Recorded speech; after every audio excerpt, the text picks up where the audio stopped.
विश्वशीरुषं देवं विश्वाक्षं विश्वशम्भुवं विश्वं नारायणं देवमक्षरं परमं पदम् विश्वतः परमां नित्यं विश्वं नारायणगुं हरिम् विश्वमेवेदं पुरुषस्तद्विश्वमुपजीवति पतिं विश्वस्यात्मेश्वरगुं शाश्वतगुं शिवमच्युतं नारायणं महाज्ञेयं विश्वात्मानं परायणम्।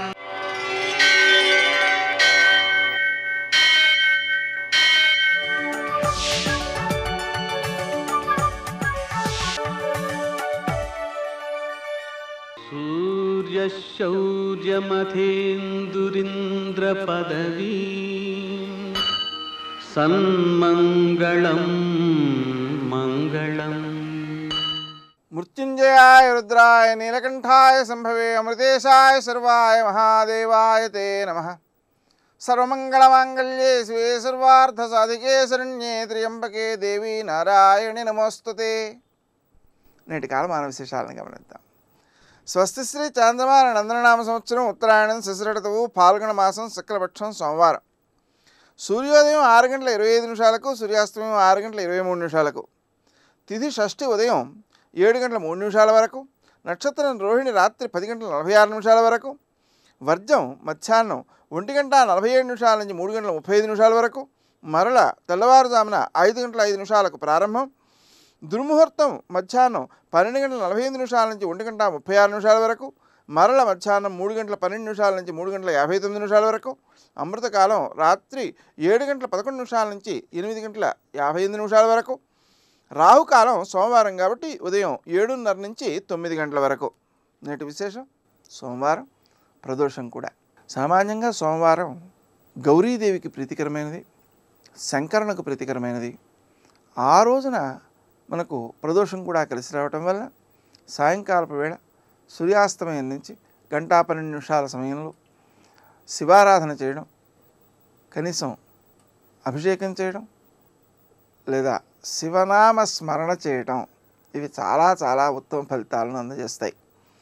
మనకు శివ అనేటువంటి 2 అక్షరాల యొక్క ఉచ్చారణ వల్ల యత్కృత్యం తన్నకృతం, ఏది చేయదగితి ఉందో అది చేయనందువల్ల వచ్చే పాపం, ఏది అకృత్యం కృత్యవత్తదాచరితం, ఏది చేయకూడని ఉందో దాన్ని చేయడం వల్ల వచ్చే పాపం, రెండింటినీ కూడా తొలగించేటువంటి ఉభయో ప్రాయశ్చిత్తం, రెండింటికి కూడా ప్రాయశ్చిత్త రూపమైనటువంటిది ఏమిటి అంటే శివ తవ నామాక్షరద్వయోచ్చరితం, నీ నామాక్షరాలు 2 ఉన్నాయి, ఆ రెండింటిని స్మరించడమే అంటారు. కాబట్టి ఆ నామస్మరణ చేయడం అనేటువంటిది చాలా ఉత్తమ ఫలితాలను అందజేస్తుంది. నేటి ఆణిముత్యాలు.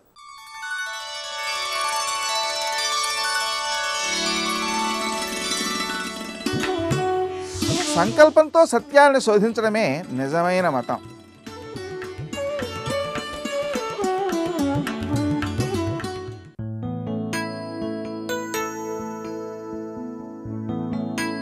ఆధ్యాత్మికత, ధార్మికత అనేది ఏ ఒక్క వర్గానికి మార్గానికి సంబంధించినవి కావు. అందరిలో వెలిగే జ్యోతి ఒక్కటే అని అర్థం చేసుకున్న మనిషే మహనీయుడవుతాడు.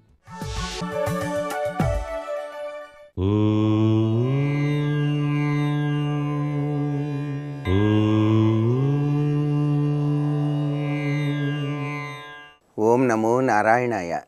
ఓం నమః శివాయ. శ్రీమాత్రే నమః. దేవాలయానికి వెళ్ళిన, పెద్దల్ని దర్శించటానికి వెళ్ళిన, గురువుల్ని సేవించటానికి వెళ్ళిన, చిన్నపిల్లల్ని చూడటానికి వెళ్ళిన పండు తప్పనిసరిగా తీసుకుని వెళ్ళాలి. అది మన భారతీయ సంస్కృతి సంప్రదాయం. ఈ పండ్లు అంత విశిష్టతత్వాన్ని ప్రసాదిస్తూ ఉన్నాయి. అయితే ఏ దేవునికి ఎటువంటి ఫలాన్ని ప్రసాదింపచేస్తే మనకు ఆ యొక్క అనుగ్రహం ఏ తీరున కలుగుతుందో కూడా మన సంప్రదాయంలో ఋషులు తెలియజేశారు. అరటి పండు అనేది ప్రతి నైవేద్యంలో, ప్రతి పూజలోనూ ప్రతి ఒక్కరూ కూడా ఉపయోగిస్తూనే ఉంటారు. అయితే ఈ అరటిపండు నైవేద్యంగా పెట్టినందువలన కలిగే సత్ఫలితం ఏమిటి అని ఆలోచించినట్లయితే తప్పనిసరిగా ఇష్టార్థ సిద్ధి కలుగుతుంది. మనం ఏదైనా కోరిక అనుకొని నీ అనుగ్రహం స్వామి అని చెప్పేసి నైవేద్యం గనక సమర్పించినట్లయితే ఆ ఇష్టార్థ సిద్ధి వెనువెంటనే కలిగింపచేస్తాడు ఆ పరమాత్మ. అలాగే చిన్ని అరటిపళ్ళు ఉంటాయి, దాన్నే యాలక్కి అరటి అని చెప్పేసి కూడా అంటారు. దీన్ని గనక నైవేద్యంగా కనుక పెట్టినట్లయితే నిలిచిపోయినటువంటి పనులు ముందుకు కొనసాగుతాయి అని చెప్పేసి శాస్త్రంలో చెప్పినటువంటి విశేషాంశం. అలాగే అరటిపండు రసాయనం అంటే గుజ్జు, మనం అభిషేకాలు చేసేటప్పుడు కూడా పరమేశ్వరునికి అరటిపండు గుజ్జు తయారు చేసి ఆ గుజ్జును నమకచమక పారాయణాలతో స్వామివారికి అభిషేకం చేస్తాం కదా.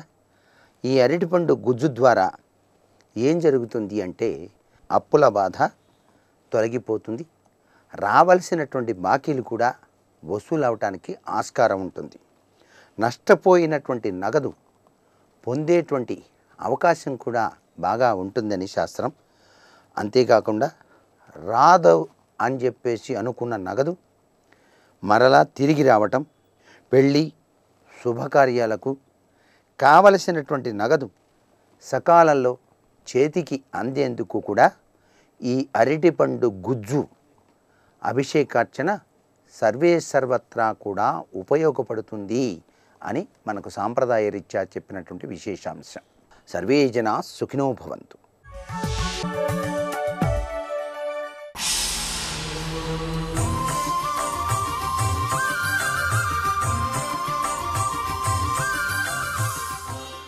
శతక సాహితీ సరస్వతికి నమస్కారం.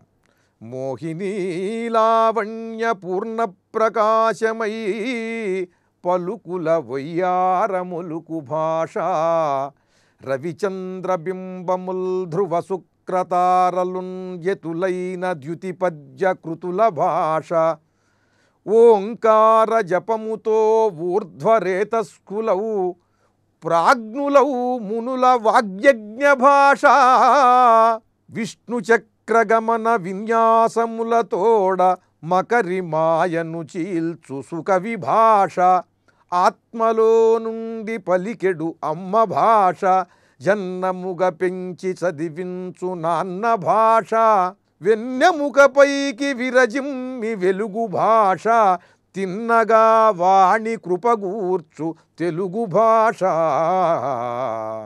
ఈ తెలుగు భాష గనక మాట్లాడినట్లయితే ఎన్నెన్నో అద్భుతమైన సత్ఫలితములు కలుగుతాయి. ఈ మాతృభాష మహాశక్తిమంతమైనది. ఇది ఎటువంటిదంటే మోహినీ లావణ్య పూర్ణ ప్రకాశమై పలుకుల ఒయ్యారములుకు భాష. అమృత కలశాన్ని నడుంపైన పెట్టుకుని ఒయ్యారంగా వెడుతున్నటువంటి మోహినీదేవి ఎంత లావణ్యంగా ఎంత సుకుమారంగా ఉంటుందో అంతటి సుకుమారత అంతటి ఒయ్యారము ఈ పలుకులలో ఉన్నాయి. మోహినీ లావణ్య పూర్ణ ప్రకాశమై పలుకుల ఒయ్యారములుకు భాష. ఇక ఈ తెలుగు పద్యాలలో ఉన్నటువంటి కాంతి ఇంత అంతా కాదు. రవిచంద్రబింబముల్ ధ్రువ శుక్రతారలున్ యతులైన ద్యుతిపద్య కృతుల భాష. 4 పాదాల పద్యానికి 4 ఎత్తులుంటాయి. ఆ యతి అక్షరం ఒక్కొక్క అక్షరం కూడా ఎంతటి వెలుగు ముద్దంటే ఒక యతి రవిబింబం లాంటిది, సూర్యబింబం లాంటిది. రెండవ యతి చంద్రబింబం లాంటిది. మరొక యతి శుక్రతార వలె ధగద్ధగాయమానంగా ఉంటుంది. 4వ యతి అది ధ్రువతారలాగా ఉంటుంది. శుక్రతారలాగా, ధ్రువతారలాగా, సూర్యబింబంలాగా, రవిబింబంలాగా ప్రకాశించేటువంటి యతులతో కూడుకున్న ఈ పద్యములు దివ్యాద్భుతమైనటువంటి కాంతిని మీకు ప్రసాదిస్తాయి. రవిచంద్రబింబముల్ ధ్రువ శుక్రతారలున్ యతులైన ద్యుతిపద్య కృతుల భాష ఓంకార జపముతో ఊర్ధ్వరేతస్కులై ప్రాజ్ఞులౌ ఋషుల వాగ్యజ్ఞ భాష. ఓంకారాన్ని నిరంతరము కూడా జపిస్తూ ఊర్ధ్వరేతస్కులైనటువంటి మహర్షుల యొక్క వాగ్యజ్ఞము నుండి ఉద్భవించినటువంటిది ఈ భాష. మహర్షులందరూ కూడా దివ్యాద్భుతమైనటువంటి కావ్యములను మనకు వెలయించి వారి వాగ్యజ్ఞము నుండి మనకు ఈ అద్భుతమైనటువంటి ఈ కావ్యాలను ఈ భాష ద్వారా అందించారు. ఆ వాగ్యజ్ఞ ఫలమే ఈ భాష. విష్ణు చక్రగమన విన్యాసములతోడ మకరి మాయలు చీల్చు సుకవి భాష. ఆ పోతన మహాకవి భాగవతంలోని కొన్ని పద్యాలను గనక చదివినట్లయితే విష్ణు చక్ర గమనం విన్యాసాలతో వచ్చి మిమ్మల్ని ఆవరించేటువంటి మాయని పటాపంచలు చేస్తుంది ఈ అద్భుతమైనటువంటి ఈ భాష. అంత చక్కని మహాశక్తిమంతమైనటువంటిది ఈ భాష. ఆత్మలో నుండి పలికెడు అమ్మ భాష. ఆ సరస్వతీదేవి మీ అంతరాత్మలో కొలువై ఉండి ఆవిడ పలికేటువంటి భాష ఇది. ఆవిడ పలికించే భాష. జన్మముగా పెంచి చదివించు నాన్న భాష. నిన్ను ఒక యజ్ఞంగా నిన్ను తీర్చిదిద్దేందుకు నిన్ను కష్టపడి పెంచి చదివించేటువంటి నాన్న భాష. ఆ నాన్న ఆత్మ నుండి వెలువడినటువంటి భాష. వెన్నెముకపైకి విరజిమ్మి వెలుగు భాష. మూలాధారము నుండి ఈ పైకి లేచి సహస్రారమును చేరుకునేటువంటి అద్భుతమైనటువంటి యోగాన్ని ఈ తెలుగు భాష మాట్లాడినటువంటి వారికి అప్రయత్నంగా సిద్ధింపజేస్తుంది ఈ భాష. వెన్నెముకపైకి విరజిమ్మి వెలుగు భాష. తిన్నగా వాణి కృపగూర్చు తెలుగు భాష. సుస్పష్టముగా ఆ సరస్వతీదేవి యొక్క అనుగ్రహాన్ని సంపూర్ణముగా మీకు కలిగిస్తుంది మాట్లాడినట్లయితే. అటువంటి ఈ తెలుగు భాషని మాట్లాడండి. జై తెలుగు భాష సరస్వతి. ఉన్నది నీ ఒక్కడవే ఉమానాథ, నాకున్నది నీ ఒక్కడవే ఉమానాథ. ఉన్నది నీ ఒక్కడవే ఉమానాథ. సానందమానందవనే వసంతం ఆనందకందం హతపాప బృందం వారాణసీనాథమనాథనాథం శ్రీ విశ్వనాథం శరణం ప్రపద్యే. శ్రీ విశ్వనాథం శరణం ప్రపద్యే. శ్రీ విశ్వనాథం శరణం ప్రపద్యే. శివాయ గురవే నమః. శ్రీమాత్రే నమః. శ్రీ విష్ణురూపాయ నమః శివాయ. కైలాసనాథాయ నమః శివాయ. వీరభద్రునిచే దక్షయజ్ఞమంతా విధ్వంసం చేయబడింది. దక్షుని శిరస్సు తెగబడింది. ఆ సమయంలో బ్రహ్మాది దేవతలందరూ కూడా పరమేశ్వరుని ప్రసన్నం చేసుకునడానికై కైలాస పర్వతానికి చేరుకున్నారు. కైలాసం అనే నామస్మరణయే ఒక విశేషము. కైలాసలోక ధ్యానం మరీ విశేషం. అలాంటి ధ్యానం కోసమని భాగవతం కైలాస లోక వర్ణన చాలా చేసినది. భాసురలీల గాంచిరి సుపర్వులు భక్తజనేక మానసోల్లాసము కిన్నరీజన విలాసము నిత్య విభూతి మంగళావాసము సిద్ధగుహ్యక నివాసము రాజిత భూ వికాసి కైలాసము కాంతి నిర్జిత మలక్షితి భృత్సు మహద్విలాసమున్ భాసురలీల గాంచిరి సుపర్వులు అని పోతన గారు భాగవతంలో వర్ణించారు. భక్తజనైక మానసోల్లాసము భక్తజనులకు ఉల్లాసం కలిగించింది. కిన్నరులు గంధర్వులు మొదలైనటువంటి దేవతలందరూ కూడా స్వామిని సేవించుకుంటూ తిరుగాడుతున్నటువంటి సుందరమైన ఆ కైలాస పర్వతంలో ఒక అద్భుతమైన విస్తారమైన మర్రి చెట్టు కనబడిందిట. ఆ మర్రి చెట్టుని ఇక్కడ నమస్కారం చేసుకుంటే ఒక దివ్యత్వం. శివతత్వమే ఒక మర్రి చెట్టు రూపంలో ఉన్నది. పురాతన వటశివ అని చెప్పినట్లుగా మర్రి చెట్టు జ్ఞానానికి సంకేతం. ఇక్కడ అంటే కైలాసంలో కనబడుతున్న మర్రి చెట్టు జ్ఞానస్వరూపము. జ్ఞానము శివస్వరూపమే. అందుకు శివజ్ఞానమే మర్రి చెట్టుగా సంకేతించబడుతూ ఉన్నది. ఎలాగైతే వివిధములైన ఊడలతో మర్రి చెట్టు విస్తరిస్తుందో అదేవిధంగా వివిధములైన జ్ఞాన శాఖలతో శాస్త్రమనబడే శాఖలతో జ్ఞానం వికసిస్తుంది. జ్ఞానం ఒక్కటే, శాస్త్రాలు అనేకం. అలాగే ఊడలెన్నైనా అన్నీ కలిపి మర్రి చెట్టు అంటాం. అలాగా ప్రతి శాఖ ద్వారా జ్ఞానాన్ని ఇవ్వడమే ప్రధాన ప్రయోజనం. అందుకే శాస్త్ర శాఖలతో జ్ఞానాన్ని అందించుతూ ఉన్నది శివతత్వము. అలాంటి జ్ఞానం అనే వటవృక్షం ఇక్కడ చెప్పబడుతున్నది. తర్వాత వటవృక్షం మూలంలో జ్ఞానమూలమైనటువంటి పరమాత్మ దర్శనమిస్తాడు. అందుకు ముందు వటవృక్ష వర్ణన జరుగుతున్నది ఇక్కడ. ఉజ్వలంబై శతయోజనంబులు పొడవు ఒగి పంచసప్తతి యోజనంబుల పరపును గల్గి ఏ పట్టున తరుగని నీడ శోభిల్లు నిన్నీడ మగుచు పర్ణశాఖా సమాకీర్ణమై మాణిక్యముల బోలు గల ఫలముల దనర్చి కమనీయ సిద్ధయోగ క్రియామయమయి అనఘ ముముక్షుజనాశ్రయమును భూరి సంసార తాప నివారకమును అగుచు తరురాజమనగపిం పగ్గలించి భక్తజనులకు నిచ్చలు ప్రమదమెసగా వలయు సంపదలందునా వటము వటము వలయు సంపదలందునా వటము వటము. ఇది కూడా పోతన గారి యొక్క కవితా వైఖరి. ఒక విస్తీర్ణమైనటువంటి వటవృక్షం అది. 100 యోజనాల పొడవు, 75 యోజనాల విస్తీర్ణము కలిగి ఉన్నది. పైగా చక్కని నీడని ఇస్తున్నది. సంసారమనే తాపంతో బాధపడేవారు ఆ చెట్టు నీడ చేరి సేద తీరుతారట. అనగా సంసార తాపత్రయము శివతత్వాన్ని ఆశ్రయిస్తే సేద తీర్చుతున్నది అక్కడ. అందుకు తాపత్రయాలు పోవాలంటే శివతత్వాన్ని ఆశ్రయించాలి. ఆ శివతత్వ జ్ఞానమే ఇక్కడ వటవృక్షంగా చెప్పబడుతున్నది. దదృశు శాంకరం వటం నిర్నీడం తాపవర్జితం అని మూలంలో భాగవతం చెప్తున్నది. ఇది శాంకరం వటం అంటే శంకర స్వరూపమైన వటము, శుభమును శాంతిని ప్రసాదించే వటవృక్షము. పైగా అక్కడ గూడులేవి లేవుట ఆ చెట్టు మీద. సాధారణ చెట్ల మీద గూళ్ళు ఉంటాయి, చెట్ల మీద గూడులు లేవుట. గూడులు లేవుంటే అర్థం సంసారాది వికారములు లేవు అని చెప్పడం. తాపవర్జితం తాపము లేనటువంటిది.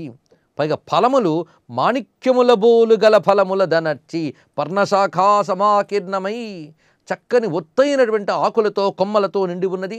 మాణిక్యాలు లాంటి ఫలాలు వేలాడుతున్నాయి. పైగా అనేక మంది సిద్ధులు మహాత్ములు ఉన్నారు.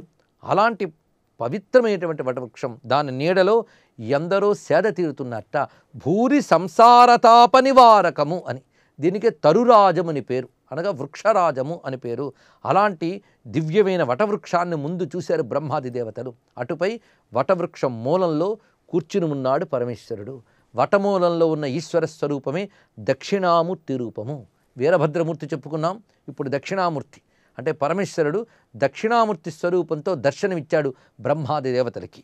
ఆ కనబడుతున్న స్వామి ఎలా ఉన్నాడంటే యుద్ధ సనందాది సిద్ధ సంసేవితు శాంత విగ్రహుని వాత్సల్య గుణిని కమనీయ లోక మంగళదాయుకుని విశ్వబంధుని జగద్వినుత యశుని గుహ్యక సాధ్యరక్షో యక్షనాథ కుబేర సేవితుని దుర్వార బలుని ఉచిత విద్యాతపోయోగ యుక్తుని బాలచంద్ర భూషణుని మునీంద్రనుతుని తాపసాభీష్టకరు భక్త ప్రసన్ను. భక్త ప్రసన్నుడై తపస్సులకు అభీష్టాన్ని ప్రసాదించేవాడు. యుద్ధ సనందాది సిద్ధ సంసేవితు సనకాది సమారాధ్య. సనక సనందనాదులు స్వామిని సేవించుకుంటూ ఉన్నారు. ఎందుకంటే బ్రహ్మవేత్తలు వారు. బ్రహ్మవేత్తల చేత సేవించబడే బ్రహ్మము శివుడు. ఆ విగ్రహం ఎలా ఉందంటే శాంతము మూర్తీభవిస్తే ఎలా ఉంటుందో అంత పరమశాంతంగా ప్రసన్నంగా ఉన్నాడు దక్షిణామూర్తి. శివాయ గురవే నమః అని చెప్పినట్లుగా శివుని యొక్క గురుస్వరూపం ఇది. వాత్సల్య గుణుని, భక్తుల పట్ల వాత్సల్యాన్ని ప్రకటిస్తున్నాడు. లోకమరుకు మంగళము కలిగించే విశ్వబంధుడు, జగతి చేత కీర్తించబడేటువంటి యశస్సు కలవాడు. పైగా ఆయన కూర్చున్న స్థితి ఎలా ఉన్నదంటే అంచిత వామపాదాంభోరుహము దక్షిణోరు తలంబున ఒయ్యనుచి సవ్యజానువు మీద భవ్య బాహువు చాచి తలపలి ముంజేతి సలలితాక్షమాలిక ధరించి మహనీయ తర్కముద్రాయుక్తుడగుచు చిత్తంబున అవ్యయంబైన బ్రహ్మానంద కలిత సమాధినిష్ఠుడు వీతమత్సరుండు.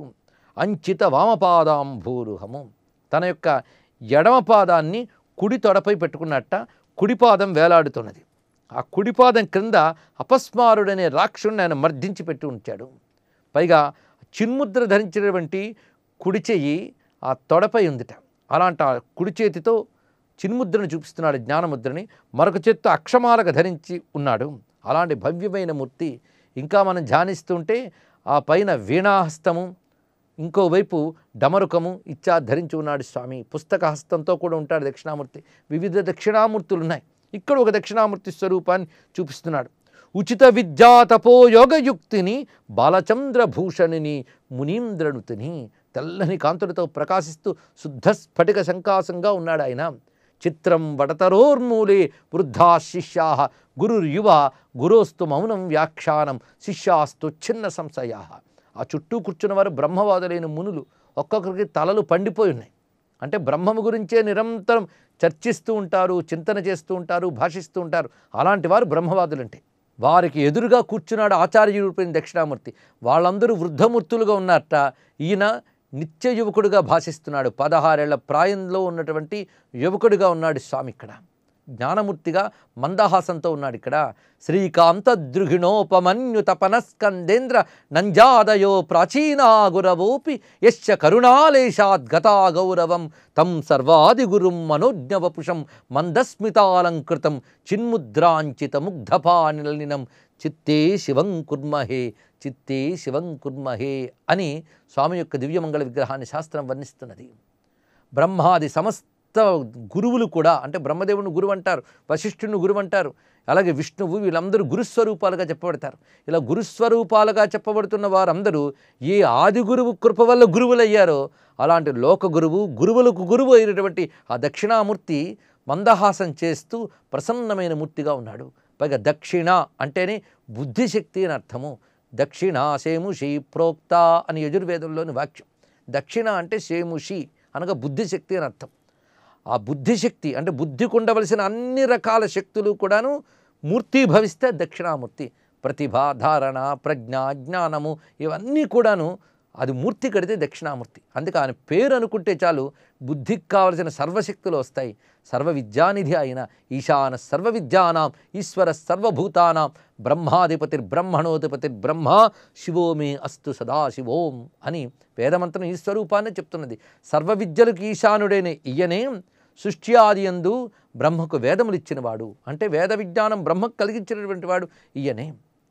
అటువంటి దివ్యమైనటువంటి ఆచార్య రూపం ఎదురుగా దర్శనమిస్తున్నది.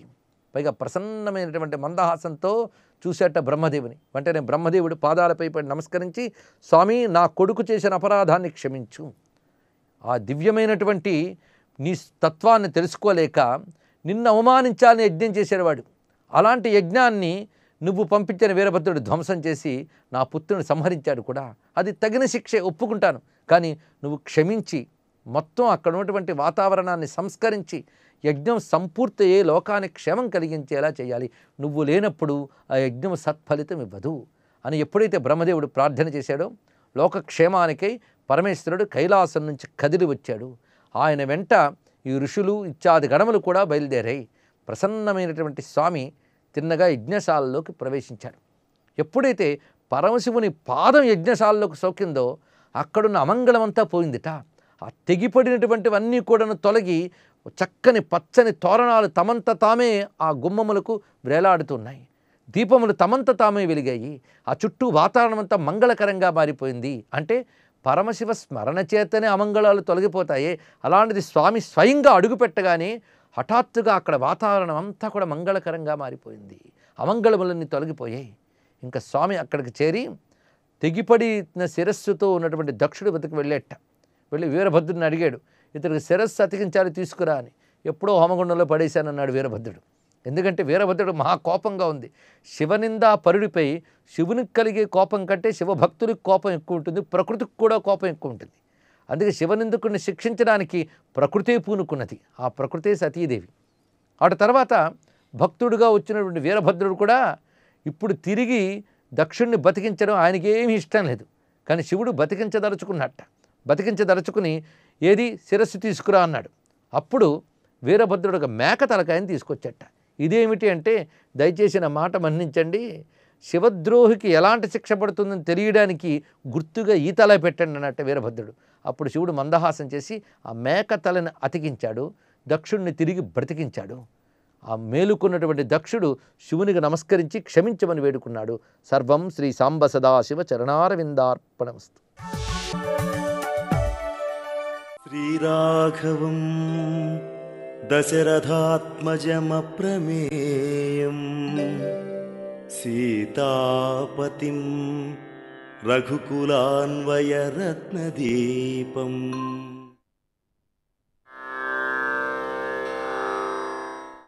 గృహేణ సహితో రామో లక్ష్మణేన చ సీతయా దేవనేన వనం గత్వా నదీస్తీర్త్వా బహూదకాః.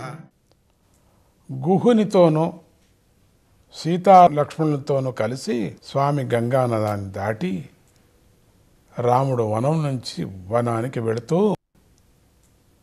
నీటితో నిండుగా ఉన్నటువంటి నదులను దాటాడని దీని యొక్క భావం.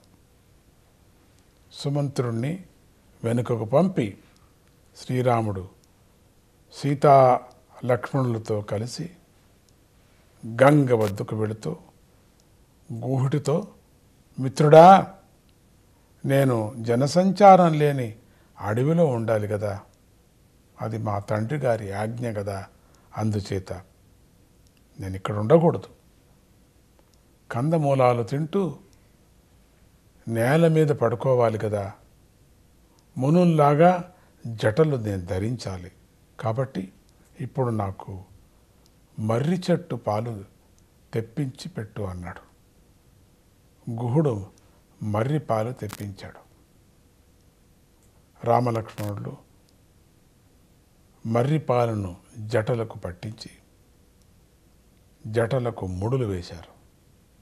వానప్రస్థ వ్రతం స్వీకరించారు. అప్పుడు ధర్మ మార్గంలో నడువు, ఇక్కడే ఉండిపో, నువ్వు మేము నావ నడుపుకుంటూ వెళతాం అని గుహుడిని విడిచిపెట్టి సీతా లక్ష్మణులతో కలిసి రాముడు నావ ఎక్కాడు. గుహుడిని మెల్లగా వదిలేశాడు మంచి మాటలతో. సీతా లక్ష్మణులు గంగా భవానికి నమస్కారం చేశారు. రాముడు గుహుడికి, సుమంత్రుడికి వీడ్కోలు చెప్పారు. మళ్ళీ నావికులు నావను వేగంగా కూడా నడుపుతున్నారు. అక్కడ నది మధ్యలో సీతాదేవి రాముడు తిరిగి అయోధ్య నగరానికి క్షేమంగా చేరేటట్లుగా అనుగ్రహించమని ఆ గంగామాతను ప్రార్థించింది. నావ ఒడ్డుకు చేరిపోయింది.